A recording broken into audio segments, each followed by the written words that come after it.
parlem en castellà, no? Us sembla bé? Sí, Doncs nos hemos reunido para valorar el trabajo doctoral realizado por don Salvador Simó. Y el tribunal de la tesis doctoral se haya constituido por la doctora Isabel Carrillo, que haya a la derecha, el excelentísimo señor rector, doctor Jordi Montaña, la doctora Ángeles Parrilla, que está aquí a mi izquierda, y la doctora Teresa Susinos, que es la que ocupa la posición extrema izquierda. Para mí constituye una enorme satisfacción el poder hoy estar en este acto, porque todos pensamos, lo veníamos ahora hablando con el señor rector, que estamos en un momento en que tenemos que ser capaces de inventar el futuro. El futuro no puede ser la continuación de muchas de las tendencias actuales. Y esta tesis doctoral precisamente contribuye a esta iluminación de nuevos caminos. Por tanto, para mí constituye una gran satisfacción saludarles a todos ustedes. En primer lugar, también saludar a los directores de este trabajo doctoral tan meritorio y a todos los presentes. Y, sin más, doy la palabra al doctorando don Salvador Simó. Pido la palabra.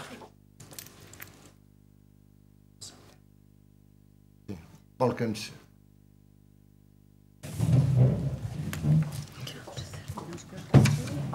¿Qué hay que hacer? ¿Qué vamos a hacer?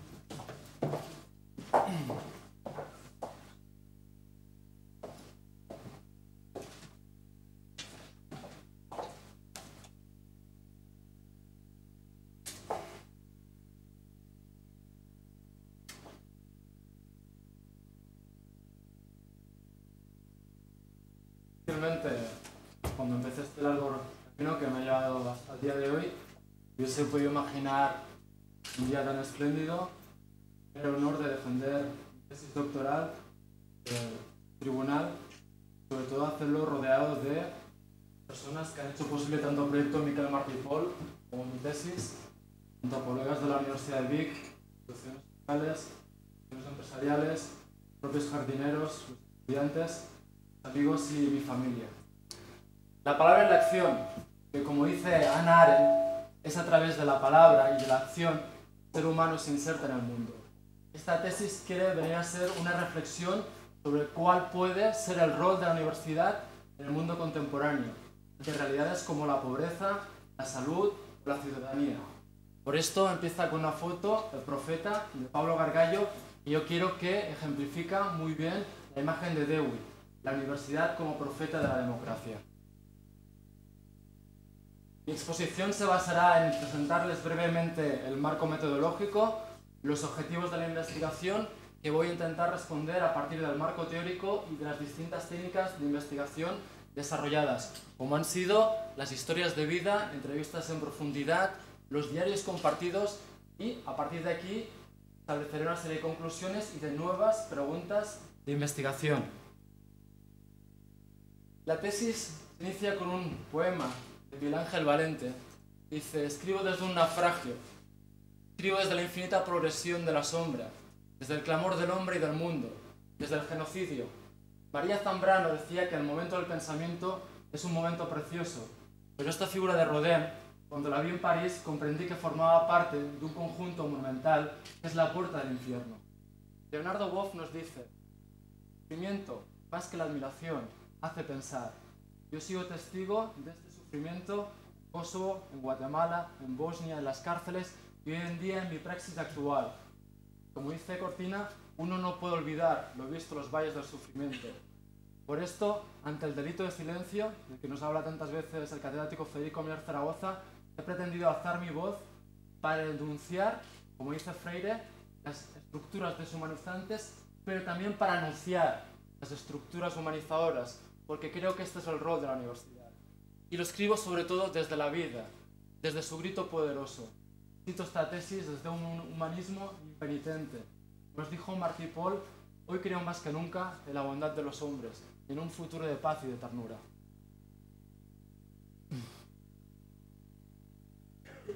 Esta tesis está marcada entre un paradigma hermenéutico crítico basado en dos premisas básicas. La primera, la vida humana merece la pena, es nuestro don más precioso, no tenemos ninguna posesión más valiosa, es simplemente un milagro. Y el segundo, premisa básica, la realidad actual puede y debe ser mejorada. Y nosotros como hombres y mujeres capaces de acción podemos mejorarla. Y también la he basado en un paradigma hermenéutico. Ante la sociología de las ausencias de la que habla Sousa Santos, he querido dar la voz a personas, ciudadanas, que muchas veces son silenciadas por tener una enfermedad mental, por vivir en situaciones de exclusión social. Este cuadro, el Guernica, que tantas veces es como un imán cada vez que voy a Madrid, creo que refleja muy bien la necesidad de este paradigma crítico, que no niega la bondad de la razón, el gran desarrollo tecnológico e intelectual que hemos tenido, pero que, como bien esboza, esa luz que está encima del caballo bien puede simbolizar la razón, que, como dice Finkelkraut, fue la razón humana la que diseñó los campamentos de concentración. Y esto no podemos olvidarlo. Por eso he querido desarrollar una investigación, acción participativa, cuya finalidad última siempre es la transformación social. Creo que es nuestra responsabilidad como academia, nuestra responsabilidad como intelectuales, el mejorar la situación actual de la humanidad, pensar estos escenarios de futuro posibles. Y para ello utilizo una metáfora de Mounier que me parece preciosa, los movimientos de disístole y diástole del corazón humano. Mi tesis se basa en momentos de reflexión que conducen a la acción, que generan los momentos de reflexión y de acción, como refleja el cuadro de Filonov, el renacimiento de los intelectuales. Desde el año 2005 vengo desarrollando, gracias a muchas personas, pues yo solo soy la cúspide de un iceberg, una investigación-acción participativa que en el año 2006 dio como fruto la tesina doctoral, una universidad donde confluye la educación, la investigación y la ciudadanía. Actualmente tengo el honor de presentarles el tercer momento de reflexión, que es esta tesis doctoral, que está basada sobre un proyecto que se llama Miquel Martí Pol. Un proyecto que en el fondo es una historia sobre héroes, porque Hannah Arendt nos dice que etimológicamente el significado de la palabra héroe era esa persona capaz de abandonar la seguridad de su hogar para participar en la empresa troyana, sobre quien se podía contar una historia. Esta historia, que yo he tenido el honor de narrar como un pequeño Homero, cuenta un grupo de personas que abandonaron la seguridad de sus centros de día, de sus servicios sociales, para, conjuntamente con un grupo de universitarios que dejaron la seguridad de las aulas, se insertan en el mundo a través de una acción, en este caso un jardín, que es para toda la comunidad, para todos nosotros.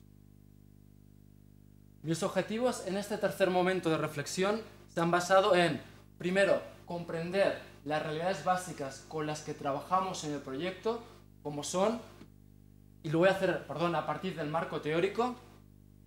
Sentí la necesidad de comprender en profundidad la historia de vida de estas personas con las que tengo el privilegio de trabajar desde el año 2005, y lo he hecho a partir de las historias de vida. Y como tercer objetivo me he planteado el comprender el impacto del aprendizaje-servicio como nueva praxis universitaria, como estrategia posible en la construcción de este posible nuevo futuro. Y lo he hecho a partir de unas entrevistas en profundidad y de unos diarios compartidos.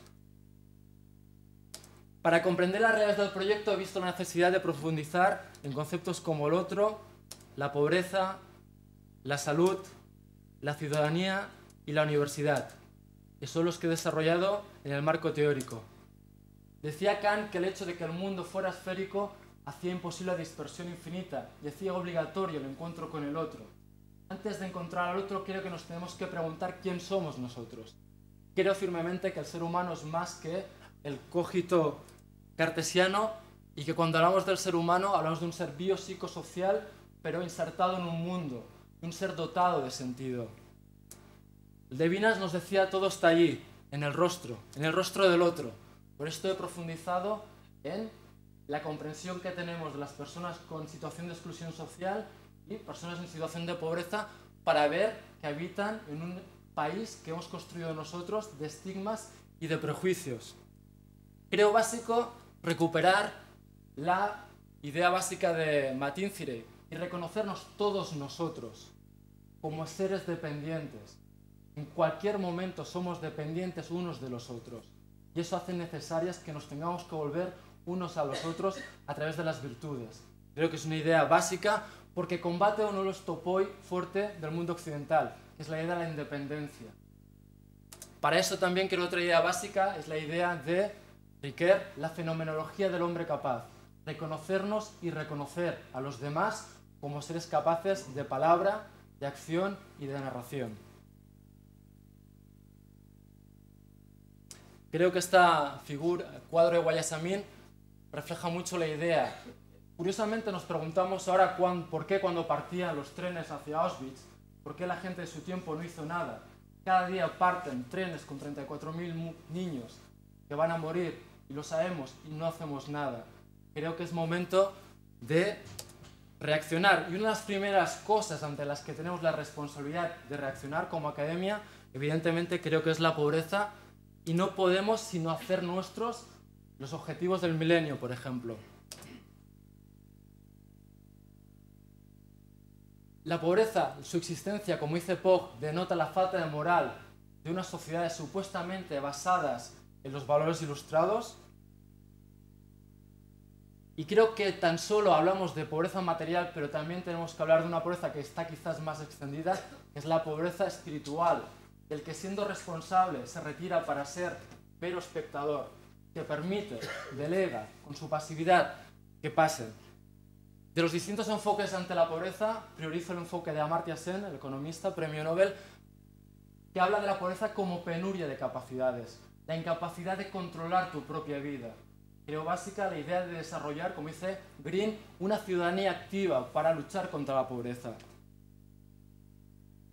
Y en la tesis también he analizado el contexto español, que es en el que estamos trabajando, y europeo, para conocer mejor esta realidad. La pobreza también está muy relacionada con el medio ambiente.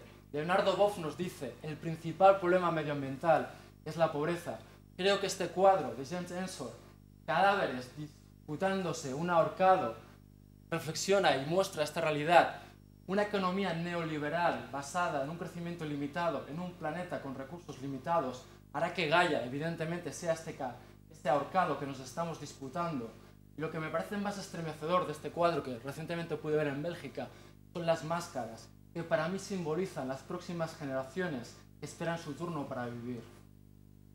Actualmente estamos consumiendo un 30% más de los recursos de la Tierra. Si la huella ecológica calculada es de un 1,8, los europeos estamos consumiendo un 4,5, los americanos un 9,6. Evidentemente esto tiene un coste insoslayable para las próximas generaciones. Como terapeuta profesional del ámbito de la salud, siempre acabo entre el ámbito social también, me ha interesado mucho ver qué contexto determina esta pobreza y evidentemente hemos tenido que analizar el capitalismo, no porque me posicione a favor de un socialismo, sino porque es el contexto actual. Y creo que si bien el capitalismo en un momento inicial tuvo un momento de liberación del ser humano, en sus versiones extremas de neoliberalismo está creando la sociedad del riesgo, también reflejada en la obra de Ulrich Beck. El trabajo para nosotros es básico, es un trabajo que Bauman nos habla de esta sociedad líquida, un trabajo que se vuelve corrosivo, como nos cuenta Sennett, un trabajo por el cual competimos para acceder al mismo y en el mismo. Se impone un darwinismo social. Un trabajo en un marco de brasilinización, de continua precarización de los sistemas sociales y laborales en el marco europeo que Beck nos plantea, nuestro escenario de futuro, en el contexto actual de Brasil. Y sobre todo lo que me preocupa mucho como profesional de la salud es un trabajo que, si bien tiene unas connotaciones sociales de precariedad, explotación, luego tiene unas connotaciones médicas que diagnosticamos y cicatrizamos y tratamos como problemas de índole mental aquello que surge originariamente como un problema de índole social. Es básico recordar la salud como experiencia de bienestar, las declaraciones de Yakarta, de Ottawa primero, la de Helsinki, y sobre todo creo que es básico el trabajar en las líneas determinantes sociales de la salud.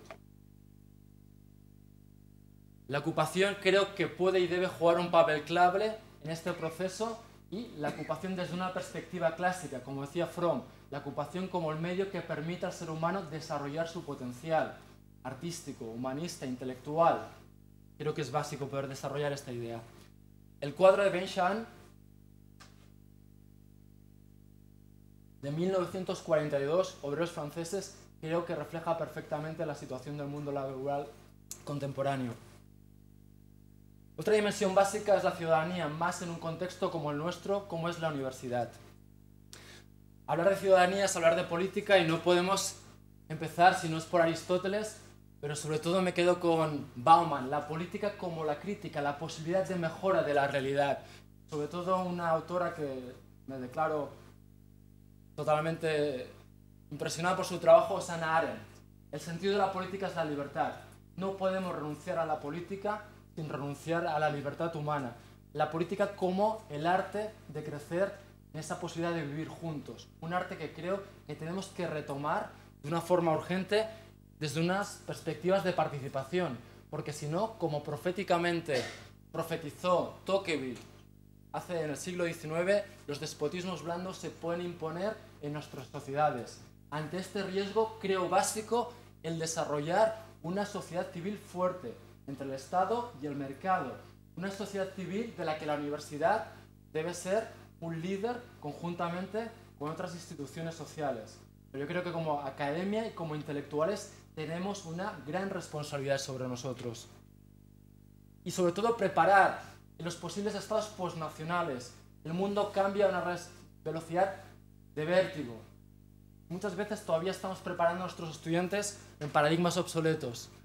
Es básico educar en una ciudadanía cosmopolita, pero con un arraigo en lo local, como me enseñó el catedrático Echeverría. Podemos hablar de esa ciudad sin murallas, cosmopolita, como habla Peña, pero siempre, como dice Gertz, los seres humanos son seres humanos insertados en culturas particulares.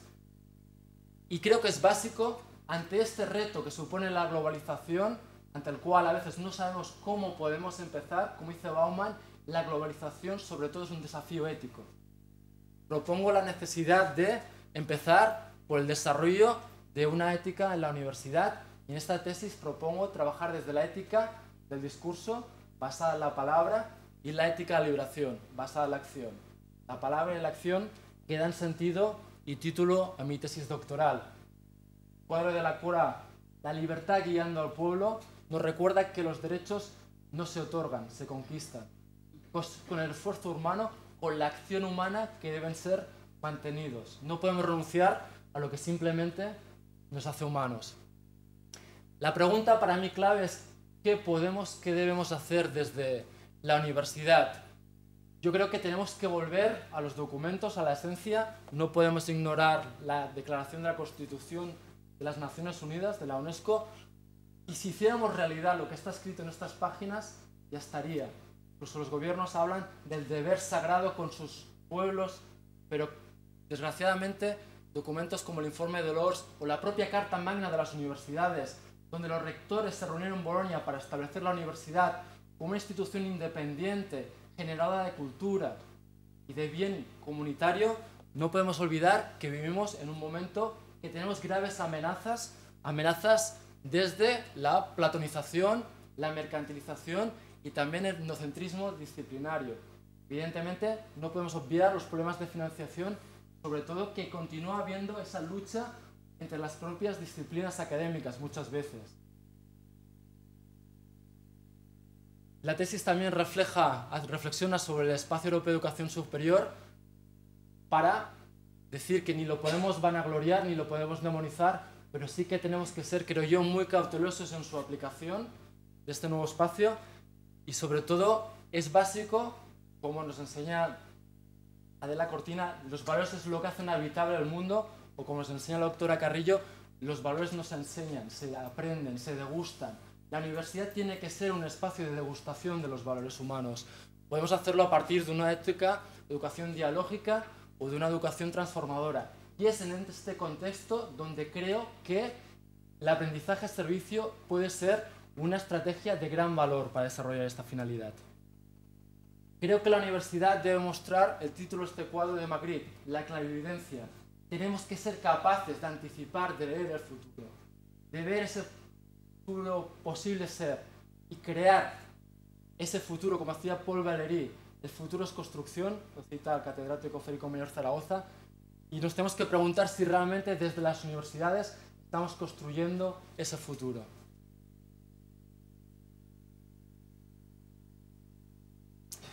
La palabra conduce o tiene que conducir a la acción, como dice Sabaté, el imperativo ético nos tiene que llevar a esa acción, y es aquí donde hay una idea de Hannah Arendt que a mí me seduce. Nos dice, la acción humana es nuestra capacidad como seres humanos de crear milagros. Hay dos conceptos claves, que es el que nosotros, como decían los griegos, archen, podemos empezar, podemos dominar, agere, podemos desencadenar procesos. Somos libres de empezar, somos libres de iniciar. Y esto es una cualidad humana preciosa y muchas veces no lo hacemos. ¿Sabes? Porque, como decía Tocqueville, estamos presas de esa maraña de pequeñas normas que ahogan los espíritus humanos actualmente. Creo básica que la universidad, evidentemente, debe ser un lugar para la creatividad, para el diseño de nuevas alternativas y nuevas posibilidades, como se está haciendo en gran medida, pero creo que podemos y debemos ir más allá. Reconozco todo lo que se hace, evidentemente. Un paradigma crítico no niega la grandeza, la belleza de lo que se está haciendo, pero tampoco niega la posibilidad de ir más allá. Y lo tenemos que hacer desde una red, una alianza por la vida. Por eso me enorgullece tanto que aquí estén representados las instituciones sociales, la parte académica, que entre todos podemos crear esta alternativa ante la situación actual. La acción, como decía Hannah Arendt, yo creo que el jardín Miquel Martí Pol simboliza nuestra capacidad, es una metáfora perfecta de cómo ante ese desierto que avanza, que engulle los valores humanos, del que hablaba Hannah Arendt, podemos reforestar y empezar a crear pequeños oasis de valores. Yo creo que lo que han hecho estas personas, los jardineros, los estudiantes, es materializar esta visión, nuestra capacidad de crear milagros. Porque, como decía el poeta, todo está por hacer, pero todo es posible. Y este grupo de personas lo han conseguido y nos lo han demostrado, porque de este espacio, Yermo, han creado este espacio y lo han hecho para la comunidad, como lo que son ciudadanos de pleno derecho. La segunda finalidad era comprender el contexto vital de los participantes, y es aquí cuando me introduzco las historias de vida que me declaro deudor del trabajo de Parrillas, Susinos y Pujadas, y no tengo tiempo para exponer evidentemente las historias de vida, que cada historia pueden ser evidentemente muy largas. Solo os voy a dejar con alguna pequeña pincelada, alguna narrativa que creo que pueden iluminar brevemente, fugazmente, el potencial de esta técnica de investigación. Por ejemplo, Plácido, hacíamos muchas horas, de las 3 de la tarde a las 6 de la mañana. Mi trabajo era de limpiar intestinos, sala sin luz natural, ruido, olor a excremento, durante 9 años y medio. Esta narrativa corrobora las teorías sociales de la esquizofrenia, cómo esta enfermedad es mucho más propia de los conocidos como trabajadores de cuello azul, que también queda manifestado en la narrativa de Admet, que también viene de trabajar en las industrias cárnicas de los mataderos de Vic. Trabajamos 12-13 horas, hacía mucho frío, la enfermedad fue por culpa del estrés. El encargado me hacía la vida imposible.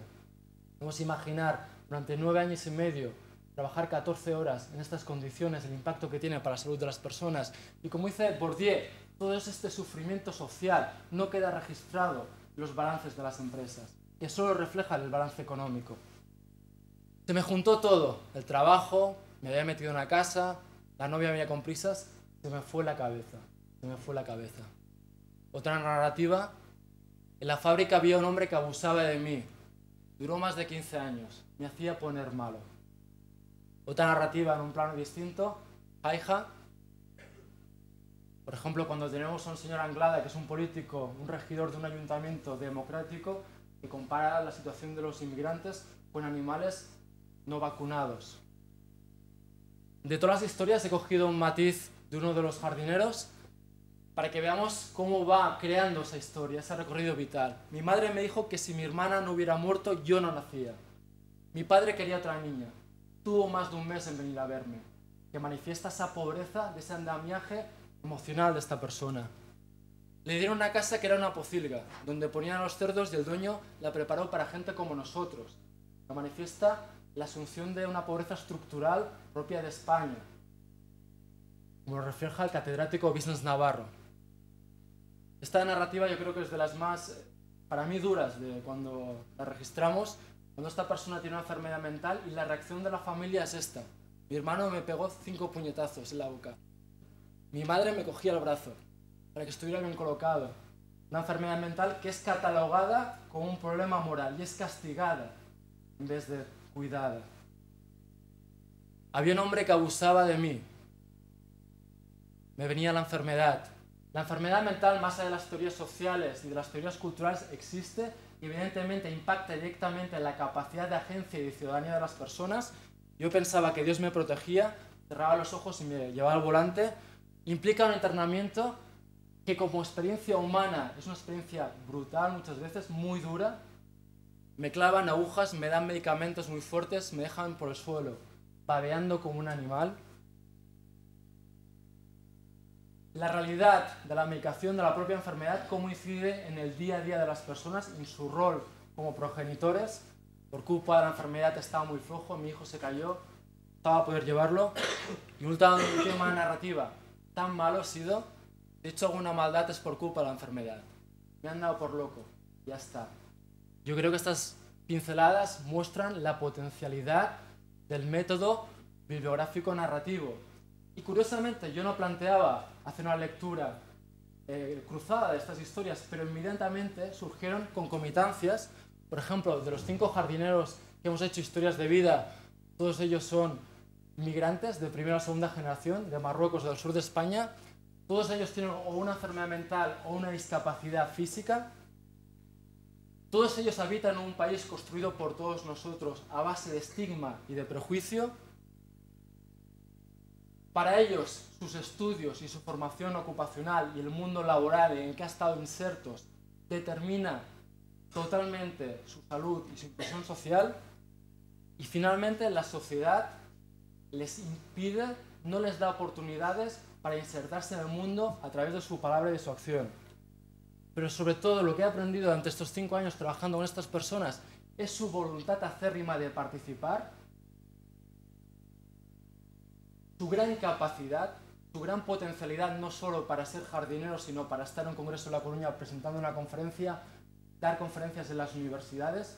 Se han convertido, como dicen Macinteri, en maestros, por lo cual les damos un reconocimiento político. Su voluntad férrea de ciudadanía, expresada en su voluntad de votar y de participar y de contribuir a la comunidad. Y sobre todo, han mostrado, Riquet, una identidad narrativa de supervivientes, personas con una gran capacidad y un gran potencial. Para conocer el impacto que esta praxis educativa de que los estudiantes trabajen conjuntamente con estas personas en un proyecto académico que aprenden terapia ocupacional, pero que al mismo tiempo está dando un beneficio a nivel social, he desarrollado entrevistas en profundidad.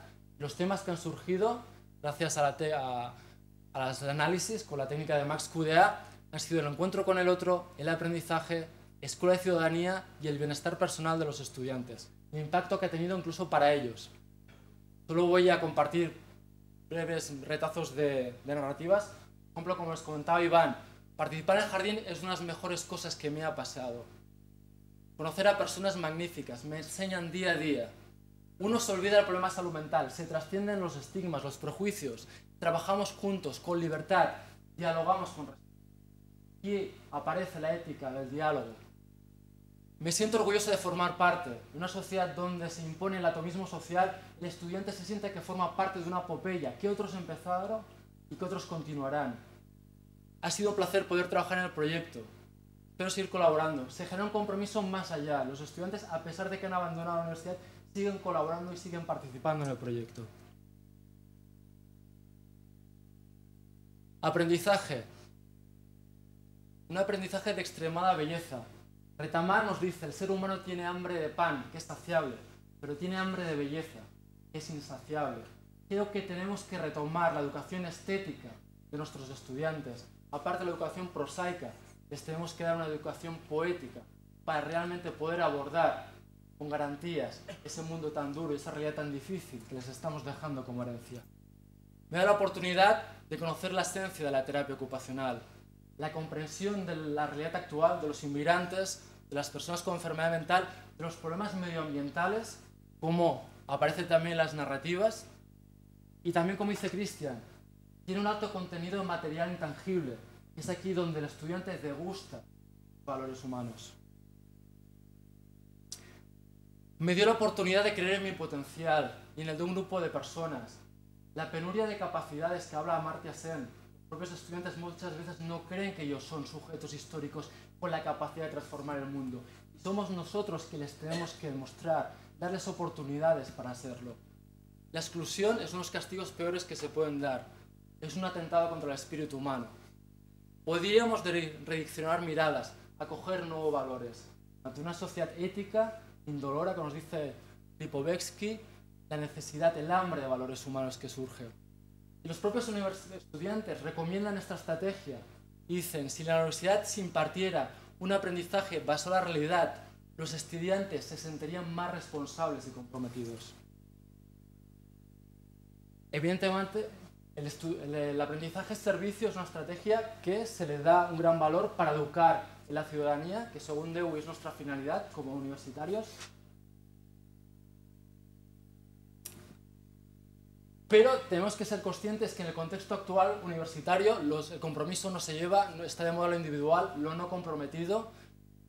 A partir de esta experiencia los estudiantes me doy cuenta de que los ciudadanos unidos podemos llevar a cabo grandes proyectos. Como ciudadana me siento más comprometida con la comunidad. Ciudadanía implica participación, capacidad de acción y transformación.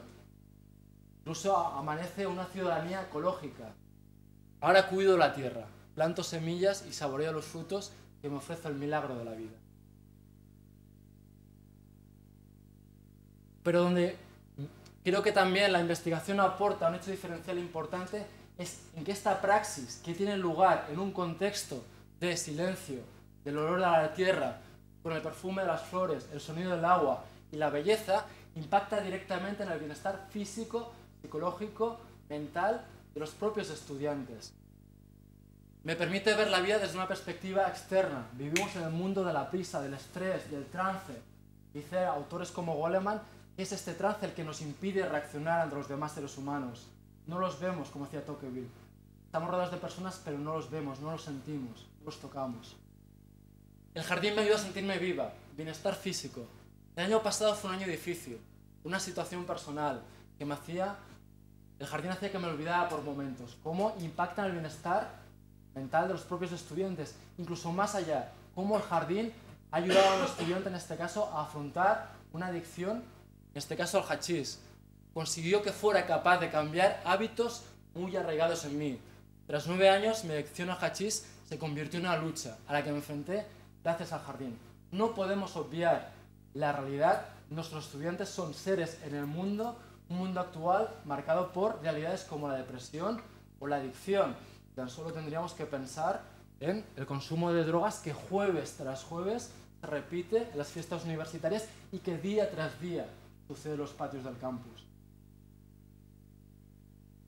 Una técnica que introduce, que me pareció interesante, fue introducir una técnica de diálogos compartidos, crear parejas entre un jardinero y un estudiante con una pregunta abierta, dar una estructura.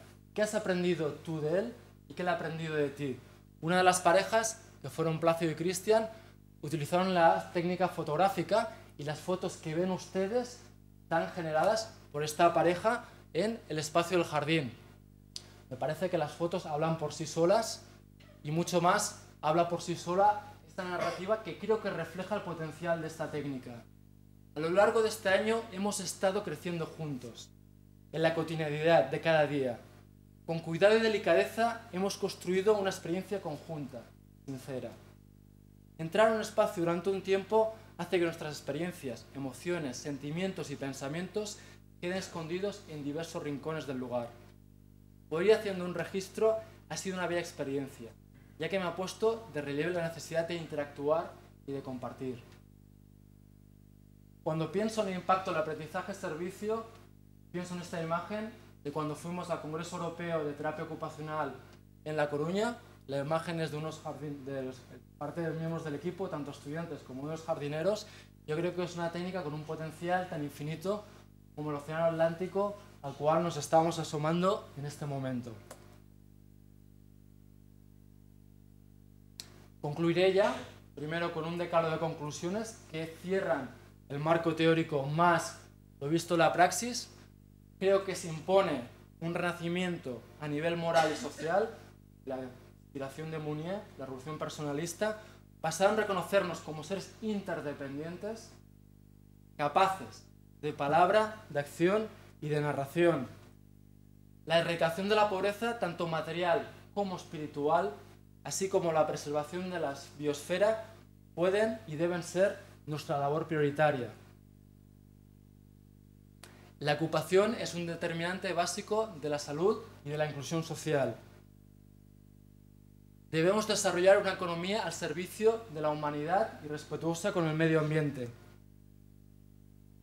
Es vital desarrollar políticas de educación y laborales que permitan el desarrollo humano en el marco de una comunidad inclusiva. Debemos cuestionar los protocolos seguidos durante el internamiento y los servicios prestados tras el alta a las personas en situación de exclusión social, porque si no, muchas veces lo que estamos creando es cerrar el gueto de la institución para crear un gueto paralelo en la sociedad. Están en la sociedad pero no interaccionan con nosotros. Y creo que es a partir de compartir ocupaciones, como en el caso de la jardinería, donde realmente ese gueto se puede deconstruir.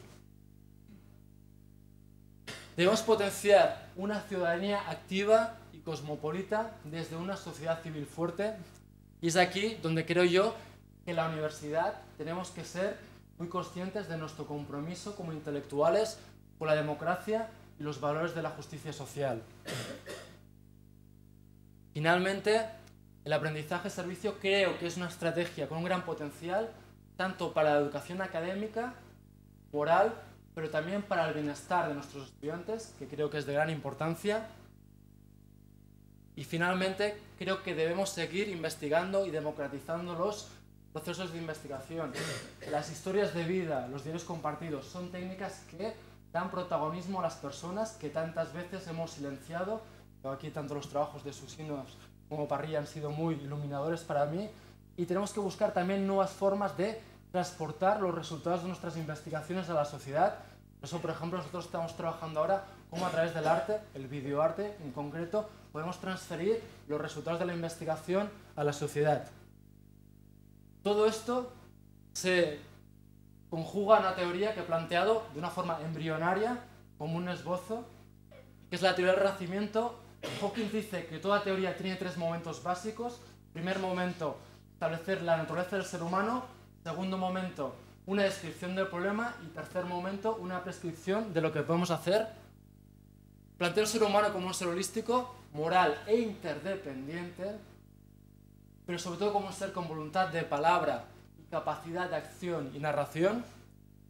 Creo que actualmente, no soy el único, evidentemente, el sistema neoliberal está provocando cotas de exclusión y de pobreza dramáticas que se acompañan de un ocaso de la moral y de la ciudadanía y la destrucción tanto de los lazos comunitarios como de la biosfera, que van a comportar un crecimiento muy importante, ya lo estamos viendo, de las enfermedades mentales y de las adicciones, que simplemente hacen inviable la vida en la Tierra.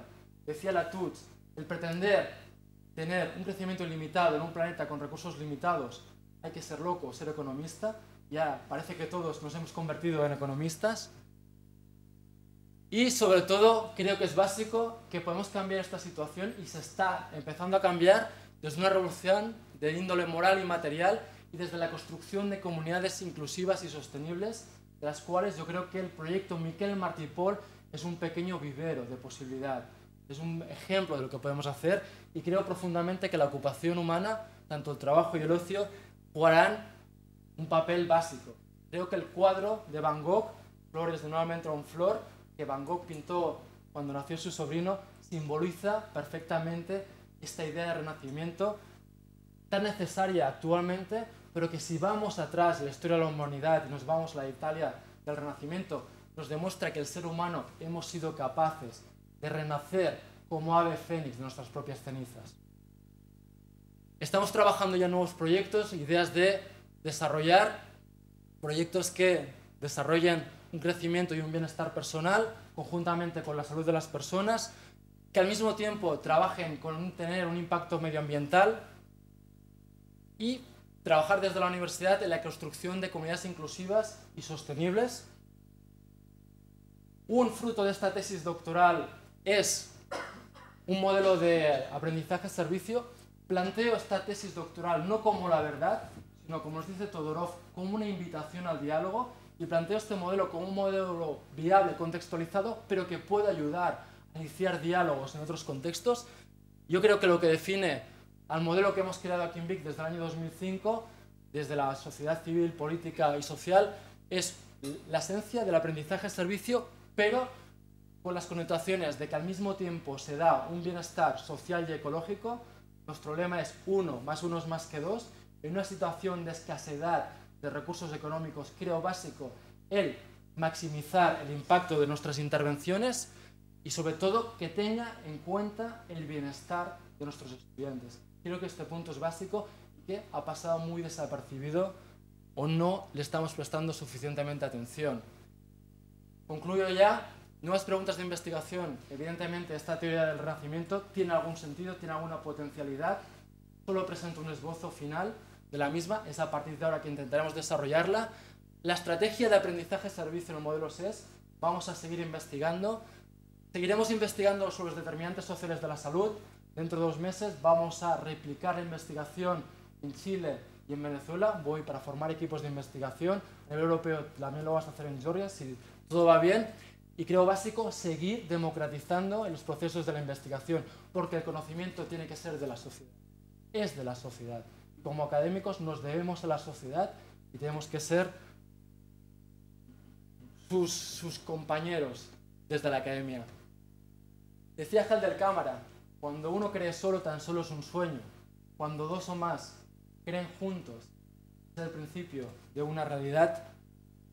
Este proyecto, esta tesis, no hubiese sido posible si no hubiese sido gracias a la Universidad de Vic como institución, pero sobre todo gracias a mis colegas y compañeros, a mis directores de investigación, doctor Pere Pujolàs, Alicia Guidonet, evidentemente a los jardineros que han participado en esta investigación, Paco, Plácido, Admet, Jaija, Javier, a los estudiantes que participaron en la misma, a Iván, a Cristian, a Laia, a María, a Óscar, a las instituciones públicas que han participado, l'Ajuntament de Vic, a Càritas, la Fundació Centre Mèxico-Pedagògic, la Caixa, Rotary Club, Fundació Bofill, Fundació Girbau.